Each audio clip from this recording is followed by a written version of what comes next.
এই প্রচণ্ড গরমে মন প্রাণ শুধু একটা জিনিসই খেতে চায়, সেটা হলো কোনো ঠান্ডা ঠান্ডা পানীয়। আজ আপনাদের সাথে শেয়ার করছি একদম চিনি ছাড়া 3টি ঠান্ডা পানীয় রেসিপি, যা ঝটপট তৈরি হয়ে যাবে এবং খেতে অত্যন্ত সুস্বাদু। তো ভিডিওটি শুরু থেকে শেষ পর্যন্ত দেখার অনুরোধ রইল। আমি সীমা, আপনারা দেখছেন টেস্টি ফুড উইথ সীমা। তো আমি তো বলেইছি আমি এখানে কোনো রকম চিনি ব্যবহার করব না। আমি এখানে প্রথমে একটা গ্লাসের মধ্যে নিয়ে নিচ্ছি গুড়ের বাতাসা, আর এর মধ্যে দিয়ে দিচ্ছি বেশ খানিকটা জল। আপনারা চাইলে কিন্তু আগে থেকে এই গুড়ের বাতাসাটা ভিজিয়েও রাখতে পারেন। আমি সরাসরি গ্লাসের মধ্যে দিয়ে দিলাম, কারণ এই গুড়ের বাতাসাটা ভিজতে খুব একটা সময় লাগে না। তো দেখুন কালারটা কত সুন্দর আসছে এই গুড়ের বাতাসার কারণেই। এখন গ্লাসের মধ্যে একটা চামচ দিয়ে এভাবে থেতো করে নিচ্ছি। আপনারা চাইলে কিন্তু মিক্সির জারের মধ্যে দিয়ে একটু গুঁড়ো করেও নিতে পারেন। আমি এভাবেই তৈরি করে নিচ্ছি। আর এই পানীয়টা বা এই শরবতটা খেতে কিন্তু ভীষণই সুস্বাদু হয়। অবশ্যই একবার ট্রাই করে দেখবেন। তো বাতাসাগুলো খুব ভালোভাবে গুঁড়ো করে নিয়েছি। এখন এর মধ্যে দিয়ে দিলাম বিট লবণ। খুব সামান্য উপকরণ দিয়েই এই শরবতগুলো তৈরি হয়ে যায়। বিট লবণটা খুব ভালোভাবে গুলে নিয়েছি। এখন অল্প একটু পাতিলেবু নিয়েছি। পাতিলেবুটা নিংড়ে এখানে রসটা দিয়ে দিলাম। আর পাতিলেবুর রসটা দেওয়ার পর কিন্তু এর কালারটা হালকা চেঞ্জ হয়ে যায়, দেখতে ভীষণই দারুণ লাগে। এখন এর মধ্যে দিয়ে দিচ্ছি আমি কতিলা। কতিলা যে কোনো দশকর্মার ভাণ্ডারে পাওয়া যায়, আর এটাকে অল্প একটু জলে ভিজিয়ে রেখে তারপর ব্যবহার করতে হয়। তো আমি প্রায় 2 ঘন্টার মতো জলে ভিজিয়ে দিয়েছিলাম। খুব ভালোভাবে ভিজে গেছে, দেখতে কিছুটা বরফের মতো হয়। এটা খাওয়া কিন্তু ভীষণই ভালো, পেটের জন্য ভীষণই ভালো। আর এই প্রচণ্ড গরমের মধ্যে এই কতিলা খাওয়া কিন্তু শরীরের পক্ষে বেশ উপকারী। এখন এই কতিলা দিয়ে দিচ্ছি আমি শরবতের মধ্যে। এটি শরবতের মধ্যে দিয়ে খেতে ভীষণই সুস্বাদু লাগে। তো আমি এখানে 2.5 চামচের মতো দিয়ে দিলাম। আপনারা নিজেদের ইচ্ছে মতো ব্যবহার করতে পারেন। তো খুব ভালোভাবে এখন শরবতের সাথে মিশিয়ে নিয়েছি। তো তৈরি হয়ে গেল আমাদের গুড়ের বাতাসার শরবত। দেখতে যতটা অপূর্ব, খেতেও কিন্তু ভীষণই সুস্বাদু হয়। আর একবার ট্রাই করে দেখলে এর স্বাদ কিন্তু ভুলতে পারবেন না। এখন তৈরি করে নিচ্ছি আখের গুড়ের শরবত। আমি এখানে প্রায় 3 চামচের মতো আখের গুড় নিয়ে নিয়েছি। গুড়টাকে একটু জলের মধ্যে ভিজিয়ে রেখে দেবো। তো বেশ কিছুক্ষণ গুড়টা ভিজতে থাক। অন্যদিকে একটা মিক্সিং জারের মধ্যে নিয়ে নিচ্ছি বেশ কিছুটা তাজা পুদিনা পাতা। এর মধ্যে দিয়ে দিচ্ছি অল্প একটু মৌরি। আমরা তো জানি মৌরি আমাদের পেট ঠান্ডা রাখে, তো অবশ্যই অল্প একটু মৌরি ব্যবহার করবেন। এরপর এখানে দিয়ে দিচ্ছি যে গুড় ভেজানো জলটা ছিল, সেই গুড় ভেজানো জলটা, যাতে খুব ভালোভাবে পুদিনাগুলোকে পেস্ট করতে পারি। তো দেখুন খুব ভালোভাবে পুদিনাটা পেস্ট হয়ে গেছে।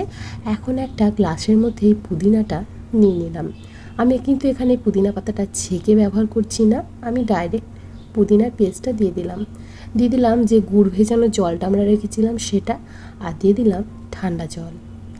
আপনারা চাইলে আপনারা এখানে বরফে ব্যবহার করতে পারেন।